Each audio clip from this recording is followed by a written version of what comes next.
যত খুশি ফেসবুক চালাও, এই সেটিংসটা অন করে দিলে সারাদিন ফেসবুক চালাতে পারবে, এমবি শেষ হবে না। আমাদের অনেকের মোবাইলে এখনও আনলিমিটেড 5G নেই, আর ফেসবুক চালালে 2-3 ঘন্টার মধ্যেই 1-2 জিবি ডেটা একেবারে শেষ হয়ে যায়। তারপর দরকার পড়লে আবার 20-30 টাকা দিয়ে আলাদা করে ডেটা রিচার্জ করতে হয়। তোমারও যদি এই সমস্যা হয়ে থাকে তাহলে এই ভিডিওটা শেষ পর্যন্ত দেখো, কারণ আজ আমি দেখাবো এমন 3টে সেটিংস যেগুলো একবার অন করে দিলেই সারাদিন ফেসবুক চালালেও ডেটা আর শেষ হবে না।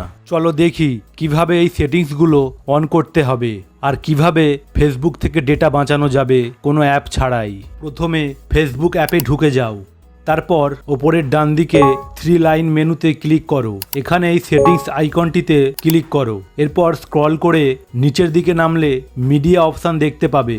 মিডিয়া অপশানের উপরে ক্লিক করো।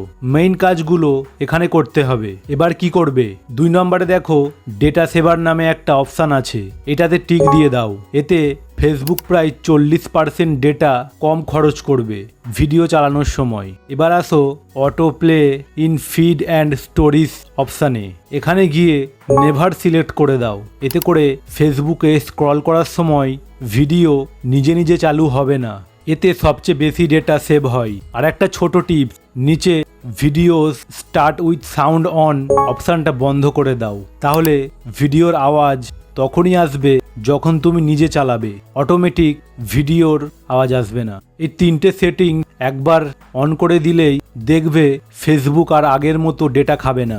যারা মোবাইল ডেটায় ফেসবুক চালাও তাদের জন্য এটা আলাদা করে ডেটা রিচার্জ থেকে বাঁচার উপায়। ভিডিওটা ভালো লাগলে একটা লাইক করে দিন আর চ্যানেলটা সাবস্ক্রাইব করে রাখুন যাতে পরের ভিডিওটা মিস না হয়। ধন্যবাদ ভিডিওটা শেষ পর্যন্ত দেখার জন্য।